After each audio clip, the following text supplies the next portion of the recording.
Comment réagir face à l'épreuve? Bonjour peuple de Dieu, que la grâce et la paix vous soient données de la part de Jésus. En tant que chrétiens, nous traversons tous des moments d'épreuve. Elles peuvent être variées. Ça peut être des problèmes de finances, des périodes pendant lesquelles tu n'arrives pas à avoir de quoi manger, tu n'arrives pas à te vêtir, tu n'arrives pas à payer le loyer. Ça peut être des périodes où tu traverses des difficultés dans tes relations amoureuses, relations familiales, où tu es victime du mépris, du rejet et de l'abandon, même au sein de tes amis. Ça peut être les problèmes de santé, où tu traverses des longs moments de maladie. Oui, mon frère. Et je sais que pendant ces périodes, beaucoup d'entre nous nous posons souvent la question de savoir si Dieu existe et s'il ne nous a pas abandonnés.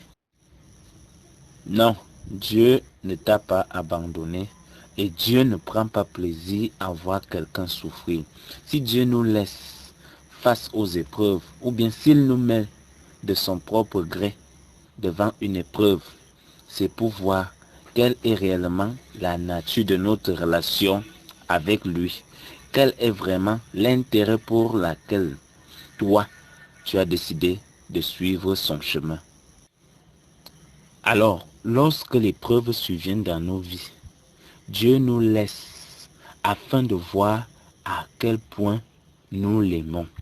Oui, si Dieu te laisse, mon frère et ma soeur, face à cette situation, c'est pour voir à quel point tu es attaché à lui, à quel point tu es prêt à le suivre, à quel point tu dépends de lui, parce que beaucoup d'entre nous, lorsque l'épreuve survient, nous abandonnons toujours les voies du Seigneur.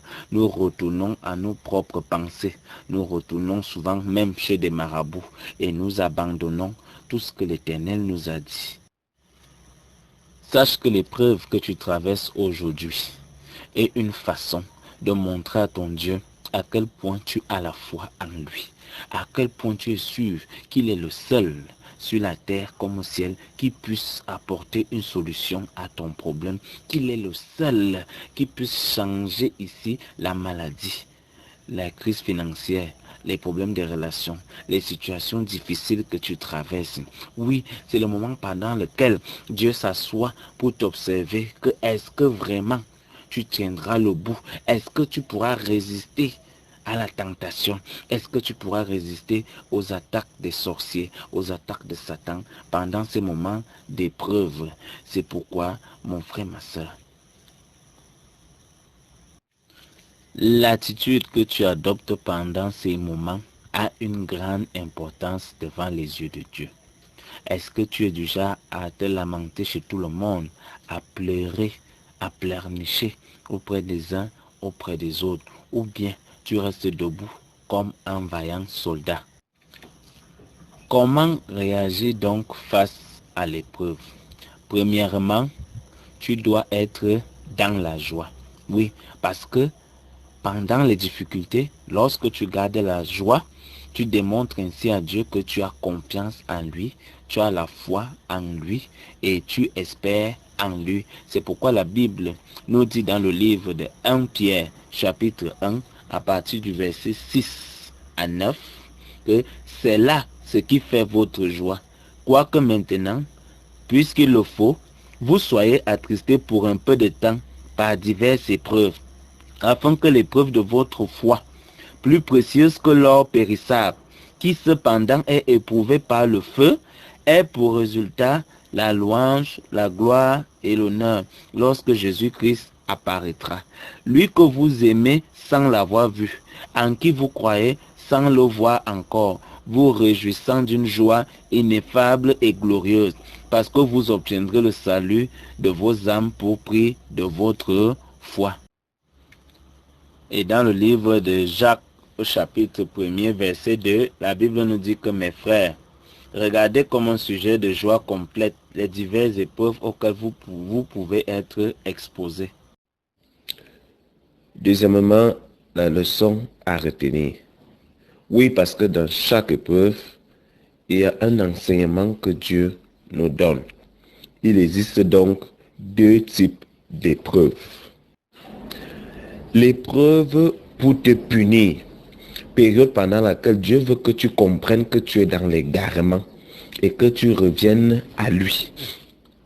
Et l'épreuve pour t'éprouver, qui est une période pendant laquelle Dieu veut que ta foi augmente. Dieu veut te montrer que vanité des vanités, tout est vanité. Dieu veut te montrer qu'il est le seul rémunérateur, qu'il est l'Élohim, qu'il est l'alpha et l'oméga, qu'il est le seul que tu dois aimer, le seul vers qui tu dois te retourner quand tu as un problème. C'est pourquoi je vais te dire ce matin, la durée d'une épreuve dans ta vie dépend de toi.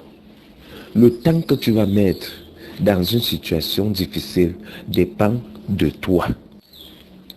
Parce que plus vite tu auras compris, plus vite elle s'en ira. Comme Paul, dans le livre des Actes des Apôtres, chapitre 16, à partir du verset 16. Comme Abraham, dans le livre de Genèse 22. Comme Job, dans le livre de Job. Et comme Jésus, dans le livre de Luc au chapitre 4. N'oublie pas de t'abonner pour continuer à recevoir les enseignements. Que le Seigneur te bénisse. Amen.